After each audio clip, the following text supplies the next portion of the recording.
మంచోడు మంచోడు, కల్మషం ఉండదు. ఒకవేళ ఎవరన్నా గొడవలు వచ్చిన 5 నిమిషాలే తప్ప కానీ తన దగ్గర కుళ్ళు కూర్చుంటాం ఏమి ఉండదు. పెద్దోళ్ళ దగ్గరికి వస్తే మాత్రం ఏదో ఒకటి పండు పొలం తీసుకొస్తాడు. ఎందుకు నేను చెప్తున్నానంటే రాకేష్ మాస్టర్ దగ్గరికి వచ్చిన వాళ్ళ పండు పొలం ఏదో ఒకటి తీసుకొచ్చేవాడు. అందుకు నేను సత్య గురించి 5-6-7 సంవత్సరాల నుంచి పరిచయం. చాలా మంచోడు, కానీ కలపాలని చూస్తాడే తప్ప కానీ వాళ్ళని వెళ్ళి విడదీయాలి లేకపోతే వాళ్ళు అనవసరంగా తిట్టాలి అని ఏమి ఉండదు. ఒకవేళ తిట్టాడు ఉంటే దానికి ఆన్సర్ ఉంటుంది. వారి మీకు వస్తేనే తను తిడతాడు, అంతే తప్ప ఉట్టిగా మాత్రం ఏమీ తిట్టడు. అది నాకు తెలుసు. సో అది నేను ఎలా చూసుకున్నాను మనసులో పెద్ద భాషలో ఎలా తీసుకున్నాను చూడు, ప్రాణంగా చూసుకున్నా నాకు తెలుసు. నేను అప్పుడు బాధపడేదాన్ని ఫస్ట్లో, నన్ను అలా చూసుకునేది. ఇప్పుడు ఏంటి స్వాతిలే పట్టుకున్నాడంటే ఫోన్లే ఏమవుతుంది, మనందరం ఒక గ్రూపు అక్క చేయలేం కదా, ఒక ఫ్యామిలీ టైప్ కదా అని నేను 2 నిమిషాలు బాధపడతాను నేను ఏదైనా సరే, అంతే తప్ప నేను ఏం బాధపడను.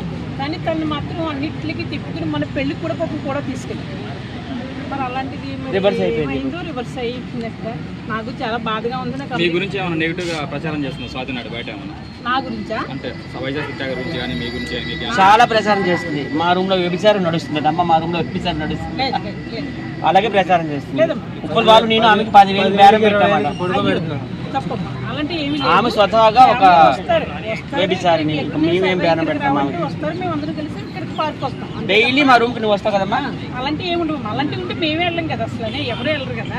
అలాంటి ఏమీ లేదు. సోదర భావంతో చూస్తాడు. లేడీస్ని ఎవరినైనా సరే ఒక అక్క చెల్లి అమ్మగా ప్రేమిస్తాడే తప్ప బేడగా ఎవరిని చూడడు.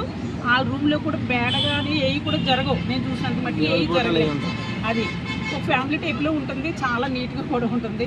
ఒక బేపనోళ్ళ 2-3 సార్లు స్నానం చేస్తుండే మనిషి.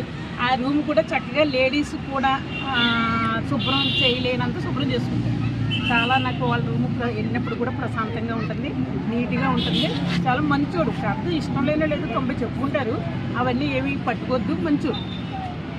Thank you.